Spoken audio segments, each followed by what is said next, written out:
Hello, everyone. Welcome back to Two Spot Monkeys Live. You are joining us here for episode 72, and it is also the last episode of the year 2021. Wow, a full year in the bag. I'm Tom, joined as always by Jim. Jim, bud, how are you? As you know, it's been a morning. I'm on my wife's computer because mine doesn't want to work. That's okay. I loved that it started with that hearty laugh. You're like, Yeah, if you only knew. All right. Well, you do a little, and I could sit here and whine about it, but we don't have time for that. This morning, we're a little bit in a time crunch, so we're going to hop right into it. And today is it is, unless we go off in a rabbit hole that we don't have time for, our head-to-head picks, which will start our 2022, even though this episode will drop in 21. We'll start our 2022 head-to-head competition, which, of course, this last 6 months and every time has been won by Tom. So this time around, we start back at 0-0, and WWE has decided to put a Day One pay-per-view, literally titled Day One, on January 1st this year. It runs on a Saturday, so they decided to throw a pay-per-view on it. So there are 7 matches announced. I think there's some others we can kind of think might have happened, but they don't have SmackDown this week. So, they could announce them on Twitter, I suppose, but now, there's no more go-home. Was that plan on SmackDown pre-COVID outbreak that happened? And I'm sure that'll be part of our conversation. So I think we're naming the elephant in the room right from the jump. So there was a COVID outbreak in WWE last week and the weekend that followed Christmas, the weekend that accompanied Christmas, and it changed some live events. Was SmackDown already planned to be kind of a best of? I don't think it's airing at all.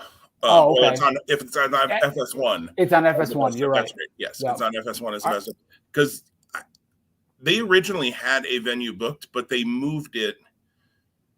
I didn't look to see when they moved it. They moved it into March. It was in Charlotte, I want to say. Okay. So they originally did have a venue booked.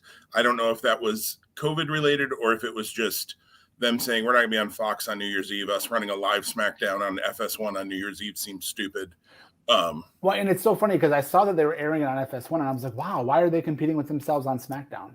But now it makes sense. I didn't dig in and go, "Is there like a bowl game or who knows why?" But yeah, I think it's whatever Fox shows on New Year's Eve. It's not Dick Clark's, but whatever their Times Square show is, would be in competition. With how much they're paying for the WWE license for SmackDown, the fact that they're not having someone in Times Square in a wrestling ring having a match is mind blowing. Right. SmackDown live from Times Square, even if it's 2 matches out of the whole 2 hours, and it's a lot of New Year's Eve stuff, and Reigns and I don't know, Sami Zayn or something. Anyway, that's not Day One, but that's kind of setting the stage for Day One because no, like you said, no go home show really. The go home show was Raw, right? And then who knows what's happening this week as it pertains to those who either are COVID positive, which of course nothing's been confirmed other than by one talent themselves, and or contact tracing. And then, of course, the CDC, not that we're all about government and World Health Organization and CDC regulations, they changed the quarantine rules this week, which could help WWE in this, actually. I mean, your mic is scratching either on your shirt or your chin a little, so you know, Tom. I'll try to shave every time we have an episode. See, this is what I do. I don't shave, and then I come here, and then the mic rubs wrong. So, well, Tom, did we determine who's taking the first pick? We didn't. I think it should be you. Okay. Entering as the loser, right? Yeah. Okay. I didn't want to use that terminology. I did not. I love you, brother. I did not want to go there. I saw, for those who are watching on YouTube, you can see us, and I saw the wheels turning in Tom's head. How do I say this in a nice way? The guy who's never won this thing, yeah, that guy. All right. Well, that's good because I think this is a layup for the first match: Drew McIntyre versus Madcap Moss. Look, I think Riddick Moss isn't bad in the ring. I think he's got it. When he's not dressed up like an idiot from 1920, he's got a decent look to him. He's got a good build. I think he's okay in the ring. This gimmick is just dumb. I mean, the whole Happy Corbin, Madcap Moss, and not in a way. I liked disheveled Corbin, and I'd actually be okay with Corbin came into Money and now he's a jerk again. I was almost going to use a different word, but we don't ever put the explicit thing on there. I'd be okay with that, but this just annoys me, and in a way that not in a way that I'm like, yeah, like MJF annoys me. I want to see him get his butt kicked. That's a good heel. This doesn't annoy me in that way. I just want them off my TV. They're clearly rebuilding McIntyre here. Claymore 1, 2, 3. There's no way Moss beats him in day one. Yeah, I'll be honest. When I saw that this match was actually on this, I was like, "What? Yeah, how is it not on SmackDown? Why is this?" Yeah, you're starting the year with a pay-per-view event that's kind of it may be a one-time only thing. It may not. Like the timing of New Year's Day being on a Saturday. Next year will be on a Sunday, so they could do day one. They could do day one, for sure. But yeah, day 1, 2. yeah, like just the simple fact that it's Madcap Moss and not Corbin. Right. Just from a star power perspective. But you're right. Yeah. This is a layup of all layups. So yeah, Drew McIntyre is my pick as well. Enough said on that one. Tom, you get the first pick on the Raw Tag Team title match. RK Bro of Randy Orton and Riddle defend versus the winners of the RK Bronament. The Street Profits versus the Street Profits of Angelo Dawkins and Montez Ford. What are you thinking on the Raw tag title match? So on paper, this is a really cool match to me. I've always been a really big fan of the Street Profits, and I don't think that they've gotten all of the shine they deserve on the main roster. It's been a little bit of sporadic spotlight. And you and I both have gone back. I think you have been more of the champion than I have about, when will RK Bro break up? And then sure enough, Riddle goes to give Randy a gift on Monday, and he gives him a hug in the middle of the ring. And then Orton literally grabs him and has him set up for the RKO. But it's like such a quick transition. But it's like they're buds. They're horsing around. So, I think of my son and I having horseplay. It's kind of like that. Like, I got you, right? But Randy Orton is the Viper. So when will the turn come? The other interesting thing is Riddle is booked for what on paper as well is a sick match at New Year's Eve. We won't really get into talking a lot about that today, but if you're not aware of that match, check out that lineup because that's actually, it looks like NXT is seemingly turning a corner. I won't get too far ahead of that yet, and I'm sure when we come back in 2022, we'll have a chance to chat about that event in more with more opportunity. Yeah. That nice. By the Profits winning the Bronament, it made me think, okay, here's a chance for them to take the belts off of Orton and Riddle. If you looked at WWE booking in the past, you'd say that Orton and Riddle are destined to be a match at WrestleMania. It just seems like that would be a good, natural singles fit. I've been calling for it since SummerSlam. Right. This is a tough pick for me because I really could flip a coin and feel like either option is good. I'm going to stick with RK Bro. I don't like that, but I also could say the same thing if I said I'm going to pick the Street Profits. I'd probably go, I don't like that either. The outcome, if it's either team, won't surprise me in the end. I'm excited. This is a match I'm looking forward to, but RK Bro retains in that turn or the breakup doesn't yet happen. Yeah, I'm with you. I can flip a coin on this, and to me, it's all about does the breakup happen or not. If the breakup doesn't happen, unless you're going to take the belts off of Riddle and RK goodness, Orton and Riddle, there we go. If you're going to take the belts off of them, and part of the story is how do they deal with the loss and how do they deal with the setback, and that leads to the turn. Okay, I could see that. But I just don't feel like, I feel like the title loss comes when Randy drops him with an RKO, which I kind of hate because it also makes it look like the other team wasn't going to win unless, Randy Orton's the reason they win the titles, not themselves, whoever that team is. But I agree with you. I don't think it's here. I think it's more likely at the Rumble. Or directly after it, if maybe Orton throws Riddle out of the Rumble or something like that, and that leads to kind of the dissension furthering. I'm going to go RK Bro here, but won't be shocked if I'm wrong either. Part of my problem is if you break up RK Bro, they've done such a terrible job with Alpha Academy after looking like they were maybe going to push Otis for a second, and then just change their mind. I mean, at least he's on TV. Veer Mahan's been coming since October and hasn't shown up yet. It's a long journey. India. He's walking, clearly. I read a thing yesterday, quick rabbit hole on Veer, that they really, when they started airing those coming soon vignettes, they had no plan for him. And they still don't. And they realize that it's kind of a joke now. And so they just keep running them. And I'm like, he may never show up. He might show up and win the title. I don't know.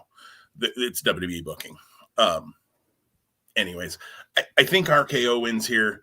RK Bro, with an RKO, maybe, gets the win. But I won't be shocked. I just don't know who the Street Profits defend against. They could turn around and make Alpha Academy the number one contenders real quick.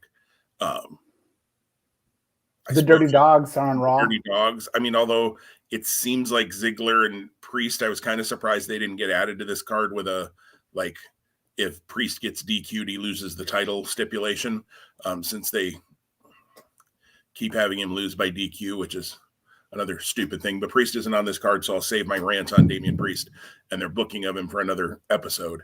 I was a little surprised that didn't get it. Yeah, the Dirty Dogs could get, but really they haven't done anything lately either.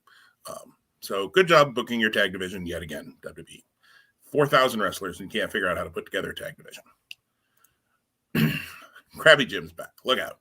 All right, the Raw Women's title match. Becky Lynch versus Liv Morgan. I did not see their match on Raw a couple of weeks back. I have not watched a Raw or SmackDown in a while. I wanted to see their match because I was excited for it, and just timing didn't allow. December was a really, really crazy busy month for me. And I'm not going to go back at this point because I've got 2 weeks of NXT and 2 weeks of both AEW shows to still finish up on, and those are higher on my priority list than Raw. Liv, I think, has come a long way. I think Liv should be Raw Women's Champion at some point, but I don't see it happening here. I think it would be really cool. I feel like day one needs some, like, it feels like with it being New Year's Day, there should be some sort of a reset button or a new beginning. Like Wrestle Kingdom often is that for New Japan. You know, there's often 6 or 8 title changes in Wrestle Kingdom, and it kind of sets the stage for the next year. And I feel like WWE could do that here, and I feel like they just won't, for the most part. That could be interesting, but we're headed into WrestleMania season. I don't see Becky Lynch losing this title until maybe at WrestleMania. Bianca Belair beating her at WrestleMania for the title would make a ton of sense. But, they've done such a bang-up job with Belair the last few weeks from what I've been reading that who knows. But I'm going to go Becky Lynch here. Would I be stunned if Morgan won the title? No. But I'd be more surprised than, like, if the Profits won the title, let's say. I just don't see it. Yeah, I agree with you. I think Becky Lynch retains. The question for me here would be, does this end here or does it continue? And so if it ends, I think then it's not necessarily a clean victory, but a decisive victory for Lynch. The other side of that coin is, if Morgan wins by DQ, that throws kind of a monkey wrench if this is going to extend. I don't have enough confidence to make that my pick, so Becky Lynch is my pick as well. Again, another good match on paper. Liv Morgan has come quite a ways, which is great because, again, you need depth and you need people you can cycle in and out, and she hadn't really been that prior to the last 3 to 4 months. Yeah, absolutely. Yeah. WWE in your booking. I don't know. The next match is the one of 2 non-title matches out of the 7 that are on this show. And it's Edge versus The Miz, which I have to say I'm more excited about than Drew McIntyre versus Madcap Moss as far as the non-title matches go. But Tom, what are you thinking here? I'm interested in your thoughts on this one. Yeah, so when both guys came back and then this was the direction, I was like, really? Like, when I thought of Edge's return, save for the Randy Orton feud, which was a big part of kind of his reintroduction, post clearance, I always wanted it to be guys that he didn't really work with before. And I don't know if he had worked with Miz a lot in the past or not. I haven't spent the time. Again, that crackpot research team here at research team. Monkeys. So the Seth Rollins feud was cool because Seth Rollins and Edge kind of was like, hey, 10 years ago, you would have fantasy booked that, or 15 years ago, whatever. Kevin Owens, who ended up having a match with Edge at Madison Square Garden because of the card shuffling last Sunday, that is awesome. And hopefully there is an Edge Kevin Owens feud down the road because Kevin Owens has re-signed with WWE since we last recorded, and it's a long-term deal. Bummer for me because I thought he was destined for AEW. Kevin Steen, baby. So the way I land here at this match is going, what outcome gets us where we go next, right? So is this just a one-stop shop, or does and somehow, some way, nothing against Miz, because I think he's incredibly talented and he's multifaceted in terms of his WWE tenure, but it seems like they often will like give him more shine than they do other people. And maybe that's just a loyalty reward, but I don't know that they've always done that for people. Yeah. So I'm picking Edge because that's what I think is the right move. And maybe this feud continues. Miz certainly has a right to get back at Edge. He got broodbathed on Monday, which again, why are you broodbathing people when you're not the Edge of the Brood in 2021? And why is the blood black? I mean, it's old blood. It's old blood. It's old blood, right? It's been around since the early 2000s. Like, can we get new blood? Was Gangrel the only supplier? Is that what happened? This match, it should be good. The Miz, I think, is underrated in the ring. I think he gets a really bad rap. Is he Kenny Omega in the ring? No. Is he Edge in the ring? No. But I don't think he's terrible. And his characters, when booked correctly, he does pretty well. When he's booked to do the drip stick and spray people with water, I mean, it's hard to make chicken salad out of that chicken. Mm-hmm. So there's that. I'm a little torn on this one. I generally think Edge wins the match, yet I could see, and this might be me overthinking it or trying to book logically, I could see Maurice getting involved, especially because of the way the things went down on Monday, costing Edge the match, and then that's what leads to Beth Phoenix eventually returning, and we end up at Mania or Rumble or something with an Edge Phoenix versus Miz Maurice match, which feels like where this should go. And if Edge just wins, do we get then how do we get there? Why do we need that match? And yet I can't see the Miz winning. So I guess I'd see it more Edge is going to win, and then maybe, I don't know, Maurice kicks him low or something after the match, and that's what, because why would we use a match result to build to another match? We should do something outside of the ring that builds to a match, because that's how we book. So I'm going to go WWE booking here and go with Edge. Even though I think if you want to get to that mixed tag, it makes more sense for the Miz to win. I don't see them doing that. So that is what it is. You may come back and eat your words, because I like that idea a lot. And it seems like that's what they would do. But I like the idea. I just don't trust them to do it. Is my problem. And I've thought that things made sense before and gone with my gut, and that's why I keep picking first. So I'm going to go ahead and go against my gut on that one. So the tagline for this episode is WWE Day 1 preview. Can we trust WWE again? Probably not. Right. It's a long title, but why? Or just why? The SmackDown Tag Title match: Jimmy and Jey Uso defend against the New Day of Kofi Kingston and Xavier Woods. This is one of those times where I know I have said a million times on this show, and you have too, we see rematch after rematch. We've seen these matches 1,000 times. This is one where, hey, you know what? I've seen this match 1,000 times. Give it to me 1,000 more. These two teams are so good against each other. Whether you work Big E into that, when he was a more regular part of the New Day, I guess, for lack of a better word, or now where Kofi and Xavier are the featured, they've done a nice job of raising Xavier Woods' stock a little bit by having him win King of the Ring, and just the way that he's worked and been booked lately. I got to give WWE credit for that. They've raised his stock. He was kind of the other guy I felt like in the New Day with Big E in the group more regularly, and I think with Big E now on Raw, they've done a nice job of raising Xavier Woods. Yeah, do I think Xavier Woods ever going to win the title unless it's a Kofi Kingston kind of run? No, I don't, and I don't even see that for him. But in the tag division, I like it. It's my pick first, isn't it? Yeah, it is. I really wanted you to pick first because I have no idea which way I want to go on this. So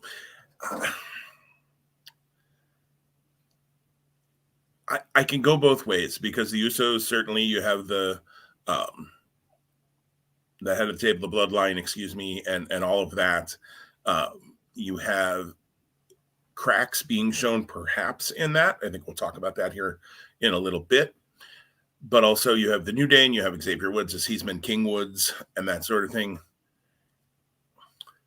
I feel like if they don't change any titles on a day one pay-per-view, it doesn't make sense. So I'm going to pick the New Day and not feel strong about it at all. But this really is a coin flip for me. I think potentially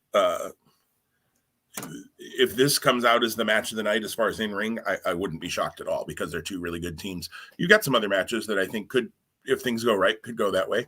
But I'm going to go New Day and put about a 1 on it when we do our confidence points in fantasy wrestling. Yeah, we have our first difference. I'm going to go with the Usos. I do agree with you, though. However, this is very much a coin flip, and it really could go either way. The question that I think of when I ponder this outcome is, I connect right to what will happen with Roman Reigns. And I feel like what happens with Roman Reigns does kind of bleed into or cross over into this match, perhaps. Also, I could be surprised. Maybe they do nothing. Maybe they're two separate entities. They live in two different universes. Come Saturday night, and again, WWE goes, "Ha, gotcha. You thought we were going one way, and we didn't." So yeah, Usos to retain. I almost wish that there weren't two different sets of tag titles. I think that if we could unify them and have WWE champions of the tag division and have them go back and forth between two different shows, it might make them a little bit more important. But that's just a brief lament here as we record today. I wish that about all titles, honestly. Just have one. Have one world champion. Have one, maybe that means Roman's your world champion, and right now Big E is your Intercontinental or your US or whatever. I don't know. And you're building him. I don't know. Yeah, that could be a whole nother discussion. By the way, is Shinsuke and Sammy on this card? I just thought of that. I don't think so. Sammy is the contender for the title. And I had a hard time remembering who the title holder was. It is, I believe, Shinsuke Nakamura. He's defended the title like one time in 8 months. So, yeah. I mean, again, who knows? Between today and when this event happens Saturday, there could be a number of things that get added. Right. All of a sudden, I was like, maybe that was the gauntlet. I know the gauntlet was for the number one contendership. Well, if it is, we're not picking it at this point. So, because I did go through WWE's website on their day one sub-site or whatever you want to say, and it wasn't listed there. So, just as I said that, I was like, wonder if the IC title gets on here. Maybe that'll be on the kickoff show, since they haven't necessarily announced that. Tom, you get the first pick on the WWE title Fatal 4-Way match. This is definitely the match that could seemingly be most impacted, it seemed anyways, by the COVID situation, although maybe it won't be. Hopefully not. Hopefully everybody's healthy. But Big E defends in a Fatal 4-Way with Kevin Owens, Seth Rollins, and Bobby Lashley. Definitely the top 4 guys on Raw, I think. What do you think, Tom? What's gonna happen here? So just a point of clarity before I make a pick, if this does not happen as scheduled as a 4-way with these 4 competitors, are we throwing out the result no matter what? That's what we've usually done. Okay. I just wanted to ask, I thought all signs pointed to Seth Rollins overcoming the odds, even though he's the bad guy, and winning the title here. But I know that we talked to that, maybe whatever happens doesn't involve him in the finish and he gets his single shot finally at Rumble. Both of those two things could happen. He also might not even be in Atlanta. So that is a huge monkey wrench into things here. Kevin Owens re-signing in the last couple weeks made me think, wow, are they going to reward Kevin Owens and make him WWE champion? Again, that question of loyalty, how much does loyalty get or not get rewarded? And again, are you loyal because you sign a $3 million a year contract? They're also paying you pretty handsomely as well, and you're able to provide for your family. I think Lashley is the odd man out for sure. Owens and Rollins have seemingly been really, really chummy, and I think that that's not a facade, but I also don't know that they totally trust one another. Something's going to happen in the end. I don't know who takes the loss, but I'm going to stick with Big E to retain because I think that there's a Big E title match at Rumble with someone else in this match, or someone that we're not even thinking about that really is kind of the destination before we truly get on the road to WrestleMania. So Big E. Everything you said makes sense. Owens isn't getting the belt. Owens re-signed. He's now there, and he'll be misused. They'll misuse him just as well as they have for the last number of years. I hate to say that, but it's just the likeliness. It's kind of like when the Good Brothers signed really big deals with WWE, and then they got cut like 6 months later or whatever it was, maybe 3 months later. I wouldn't be stunned at all in 2022 if Kevin Owens gets cut. Although they seem to really want to re-sign him, and I don't know that they really want him going to AEW because I think they do. It's really weird. I think they see what they have in Owens and they just refuse to use it. It's mind-numbing to me. It's just I don't get it. Rollins with a run with the top title on Raw makes a lot of sense. I think Owens and Rollins, if they decide to keep them together, add another member or two, you could have a really good faction there. I love factions, so I always kind of think that direction. I think, put a younger guy with them, and not to be their lackey. I hate when WWE does that. They put a younger guy with established talent, and the younger guy is there to be the lackey. No, help bring that person up. Like Evolution, you did it well back then. Somebody rewatch that stuff, and you did pretty well at bringing Orton and Batista along with Flair and Triple H. So that's what you can do. But instead, we bring up new talent, and then they ask for their release like Tony Storm, which is a whole other story that we do not have time to get into today. Big E wins here. I don't see them flipping this title on this show. I would like to see Big E hold it at least till Mania. I don't know. We'll see how the booking goes between now and then, whether I really think they'll do it or not. If either, it seems like one of the titles almost always changes around Rumble time, which kind of flips then what we're headed towards at Mania. And if either of them do, I feel more likely the WWE title is the one than the Universal. But maybe I'm tipping my hat to what is about to happen in our next prediction. You look like you're going to say something there, Tom. No, I'm ready for this final pick because I thought this match was going to be the match you showed on the slide before. So I'm glad that we're ending with this match. I think it's the right match to end with. But I thought we were going to go Usos, Lesnar, keep the bloodline, the stream of the bloodline. Well, I definitely see this being the last match of the night. I see this being the main event, which is why I put it here. They could surprise me, though, obviously, and do other things. Reigns defends the Universal title against Brock Lesnar. Reigns fired Paul Heyman, was it last week, I think, on SmackDown. So, and Lesnar, I believe, came to his aid. So, it seems like Lesnar and Heyman are back together against Roman Reigns now. I'm calling swerve. I don't buy it for a second, WWE. Heyman's turning on Lesnar. Reigns is winning the match, which builds to another match because I don't think this feud is done. And it could not be done either way. Like if Lesnar were to win it and win the title, Reigns would want his return match. My bigger problem is, and we've said this a million times on the show, I don't think Brock Lesnar should be the guy to end Reigns' reign, for lack of a better word. And I still feel that. I can't imagine I'm going to feel any differently. If you asked me to lay an amount of money that meant something to me on who will end Roman Reigns' reign as champion, I'd probably put it on Brock Lesnar because that's the WWE thing to do. But I don't think it should be. So I think Reigns wins here, but this isn't over. Well, my pick is Lesnar, and I do think that there is a swerve coming with Paul Heyman, but I do think that despite that swerve, Lesnar does overcome those odds. I don't want Roman Reigns to lose, and you and I both have been very adamant all this year because Reigns is going to finish the year 365 as champion, but he's going to lose it on the first day of 2022, and he's going to lose it here. And whether that's the right move or not, big picture, I don't know, but that's what they're going to do, in my opinion, which is why I'm picking that. So doesn't mean it's right. Doesn't mean I'm right. We'll find out on Saturday. I do think that Reigns losing here makes sense, especially because Reigns already beat him at Crown Jewel.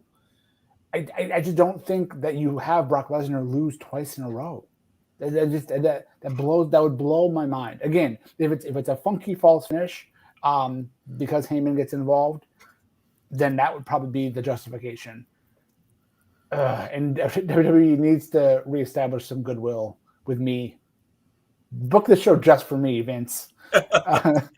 All jokes aside, I think they have to do the transition, and that will be really interesting then, because what then does Brock Lesnar's role look like as champion? Does he then hold the Mania if that does indeed happen, or if your point is right, like what would they do? What would they do for a third encore of these two together? And what could they do differently? Paul Heyman in a cage? This isn't 85. I don't. Well, and now's the time that we start looking to Mania, and if it's not Reigns and Lesnar, unless The Rock is coming back, and it doesn't seem likely, because they threw him a 25th year anniversary party that he didn't show up to. And The Rock versus Roman without the belt in the fold makes a lot more sense to me. If that somehow is in the cards, I have no idea. So I also like the idea, going back to my pick of the Usos, I like the idea of the Usos retaining, but then Roman losing, and then having the bloodline having some internal strife, perhaps because of, the head of the table now no longer has the championship. So I like that thought. I like that. That's creative, which is exactly why I think they won't do it. So I know we're up against a time crunch here, but are you planning on watching the show Saturday night, Tom? Probably not. We have family doing some extended holiday stuff. Christmas was weird this year. It was great, but it was also just a different way we did it. And we had family, different spots of the country. So we're going to have some family coming in, and I think we're going to do some kind of traditional stuff that we would have done during the normal Christmas time on New Year's Day. And I don't think I'll have a chance to watch this. And hopefully I'll be celebrating a Michigan victory on New Year's Eve, as they face off with Georgia in the National College Football Playoff.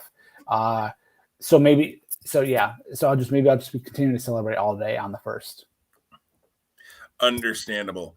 I don't know. I should have the time Saturday night, but I got to be honest, I might buy the GCW show and watch that instead, and maybe try to catch this on Sunday. To start off the new year right with wrestling, do I want to watch a WWE pay-per-view that's going to make me bang my head into the wall, or a GCW show that probably will introduce me to some people I don't know and show me some wrestlers that, are interesting to me? Well, what a stark contrast just in terms of picking WWE. When we think about how we rekindled this podcast, well, we never rekindled it because it really wasn't truly a podcast in this format when we started. But we rekindled Two Spot Monkeys about 19 months ago.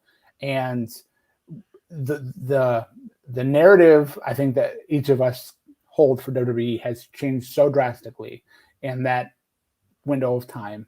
And then I also think back about when we used to pick, 7, 8, 9, 10 years ago, and what a different product it is now. So this week is a busy week wrestling wise. And again, as you launch into a new year anyway, like it's just kind of a reset, and you look at things through new eyes. So I am looking forward to catching this. It probably will be into the week of the first full actually calendar week of the new year, not on Saturday or Sunday.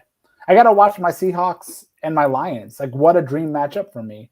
Two of the NFL's best teams on Sunday. I mean, sorry. Did you start celebrating that Michigan already? Have you been imbibing a little bit this morning, Tom? Because I don't know if you noticed about those Seahawks, but my Bears beat them. on Sunday. I know. I'm so sad. It's all right. We're just making sure the Giants don't get as good of a pick because, yeah, we don't have a first-round pick. We have Justin Fields, and I'm okay with that. Anyways, maybe some football talk next week, too. Who knows? I know. Yeah, we were going to come back and talk about our conference championship picks, and we just never have. So that's true. And I got to say, my Miami pick is starting to look a little better 2 weeks to go. Rattling off 7 in a row. They might make me look smart in the end. When they lost 7 in a row, I looked like a moron. But anyway. But the Bears help tip that scale and balance that scale. Tip is the wrong term. Balance is right. Yeah, they're not making it. So they have mathematically been eliminated. So. I want to be clear. You are very smart, Jim, except for not in head-to-head picks. Ouch. All right, good. Well, we went in 2021 at the right time. Annette sent in a comment that said, Happy New Year, monkeys. Happy New Year to you, Annette. Thanks for always listening. And Happy New Year to everybody. If you are going out, be safe. We've got some weather coming in New Year's Eve, so I don't know if we're going out yet or not. Some friends have invited us over, depending on what the weather looks like. But be safe out there if you're going out. Be safe with the health stuff. Be safe with the weather. Be safe with drinking, all that good stuff. But have a great New Year's, and we'll be back next week to talk about day 1, to talk about some Wrestle Kingdom, to talk about New Year's Evil. That could be a marathon next week if we've got the time. We have a lot of AEW, too. I heard you say you have to catch up on a couple of episodes. There's been a lot of developments in AEW. I'm sure you know some of the stuff. We won't get into it now, but just as a teaser, we'll be coming back and probably doing a hearty AEW recap here in the next couple of weeks.